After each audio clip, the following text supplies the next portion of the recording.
प्रवीण दरेकर बोलतायत, आपण त्यांची प्रतिक्रिया बघूया. भाजपचे प्रवीण दरेकर. जनता पार्टीला सर्व ठिकाणी चांगलं यश मिळत असताना किंवा दिल्लीच्या थोडाफार कमी जो आमचा लोकसभेला निकाल आला त्यानंतर हे जे यश मिळालेलं आहे ते निश्चितच आमचा आनंद द्विगुणित करणार आहे. आणखी आम्हाला पक्षाला कार्यकर्त्यांना प्रचंड उभारी देणारं आणि आत्मविश्वास वाढवणारं अशा प्रकारचं आहे. ज्या पद्धतीने अरविंद केजरीवाल यांच्या कारभारावर टीका झाली होती, भ्रष्टाचाराचे आरोप झाले, त्यानंतर त्यांना तुरुंगात जावं लागलं, त्याचे परिणाम आता रिझल्टमध्ये दिसले असं वाटतंय? 100% या त्यांच्या पराभवाचं विश्लेषण करत असताना माझ्यासारख्या कार्यकर्त्याला नक्कीच वाटतं की भंपकपणा, नौटंकी ही फार काळ चालत नाही. की या जगामध्ये सारे चोर आहेत, फक्त केजरीवाल त्या ठिकाणी साव आहे. अशा प्रकारचं स्वतःची प्रतिमा निर्माण करण्याचा प्रयत्न त्या ठिकाणी झाला. पहिली लोक त्याला भाळली, भुलली, परंतु नंतर केजरीवालांचे जे घोटाळे त्या ठिकाणी आले, मद्य घोटाळा त्या ठिकाणी पुढे आला, वेगवेगळ्या प्रकारच्या भ्रष्टाचाराचे आरोप झाले, त्यावेळेला केजरीवालांचा खरं चेहरा लोकांच्या समोर आला आणि मग केजरीवालांना अटक झाली, त्यांच्या नेत्यांना अटक झाली आणि मग लोकांना वाटलं का अरे हेच चोर आहेत खरे. लोकांना त्या ठिकाणी भ्रष्टाचारी म्हणत असताना यांनी घोटाळे त्या ठिकाणी मोठ्या प्रमाणावर केलेत आणि त्याच्यामुळे त्यांची प्रतिमा जी खोटी उभी केली होती ती त्या ठिकाणी पडली आणि त्याचं प्रत्यंतर आपल्याला त्यांच्या पराभवामध्ये त्या ठिकाणी दिसलं. आणि त्याच्यामुळे हा बंपकपणा जो होता तो लोकांनी त्या ठिकाणी त्यांचा भोपळा त्या ठिकाणी तो फोडलेला आहे आणि लोकांना विश्वास देण्यामध्ये भारतीय जनता पार्टी यशस्वी झाली. कारण शेवटी लोकांसमोर जात असताना तुम्ही अत्यंत आत्मविश्वासानं जायचं असतं. आपण बघाल भारतीय जनता पार्टीने जी काही आश्वासनं दिलीत ते सर्वसामान्यांना प्रभावित करणारी होती. बरं, हे होऊ शकतं का? तर भारतीय जनता पार्टीच्या सरकारने या गोष्टी अनेक राज्यांमध्ये केल्यात, त्याच दिल्लीला ते त्या ठिकाणी करणार आहेत. त्यामुळे आश्वासनं नीटनेटकेपणानं गेली.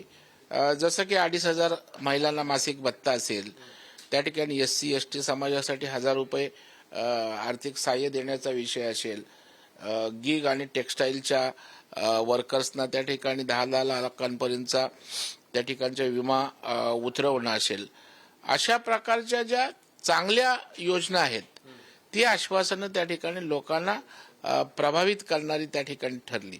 आणि एका बाजूला दिल्लीच्या सरकारचं काम, पंतप्रधान नरेंद्र मोदी साहेबांची प्रतिमा देशभरात त्यांनी जो काही विश्वास जनतेच्या मनात निर्माण केला होता त्यावर शिक्कामोर्तब पुन्हा एकदा त्यांनी त्या ठिकाणी केलं.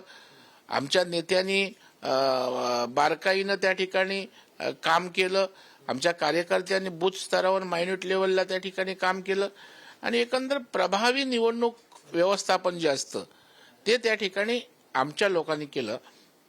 आणि ते केवळ खोटे आरोप करत बसले, वेगवेगळ्या प्रकारचे त्या ठिकाणी धादांत खोटे आरोप, जसं की हरियाणा आणि उत्तर प्रदेशचं पाणी, विषारी पाणी या ठिकाणी आणलं गेलं, त्याच्यावर गुन्हाही नंतर त्यांच्यावर दाखल झाला. अशा प्रकारचं भडकाऊ विखारी बोलणं लोकांना त्या ठिकाणी आवडलं नाही. उलट आपण बघाल की अमित भाई शाहच्या सभांमध्ये त्यांनी त्यांच्यावर टीका केली, आक्रमण त्या ठिकाणी केलं. परंतु मग प्रदूषित यमुना असेल, खराब रस्ते असतील, मद्य घोटाळा असेल, अशा दारूची दुकानं असतील, या संदर्भात कॉन्क्रीट आरोप केले आणि त्याच्यामुळं आप भरकटलेली त्या ठिकाणी दिसली. आणि भारतीय जनता पार्टी अत्यंत कॉन्फिडेंटली मायन्यूट लेवलला काम केलं. जसं की आपण बघाल प्रमुख नेते त्या समुदायाला जाऊन भेटत होते, मार्गदर्शन करत होते. जसं की आमचे महाराष्ट्राचे मुख्यमंत्री दिल्लीला जाऊन 3 दिवस त्या ठिकाणी प्रचार करत होते. केवळ सभा घेतल्या नाही, केवळ त्या ठिकाणी रॅलीमध्ये सहभागी झाले नाहीत, तर छोट्या छोट्या समुदायांच्या बैठका घेऊन व्यक्तीचा संपर्क करून 100-500 छोटी छोटी मतं सुद्धा आपण मोठे असलो तरी त्या ठिकाणी कार्यकर्त्याच्या भावनेतनं देवेंद्र फडणवीस साहेबांनी तिथे केलं.